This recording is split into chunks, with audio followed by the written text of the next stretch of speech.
Lapit na maluto guys. Ha? Saan mi boy? Di siya nagpunta? Hindi siya. Ha? Hindi siya. Di, meron ng bitsin? Diyan lang, lagay mo lang dyan. Diyan. Di, dalay mo lang ulit yan. Babalik, meron ng bitsin. Kau lapit ang kulo. Yan o.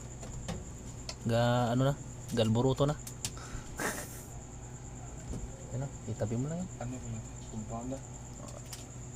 Ano, yung sarili. Yung subdivision. Kabila yan. Ilawan daw.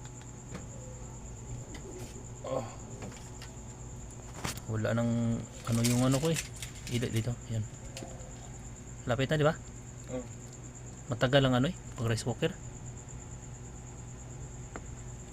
Taba nito.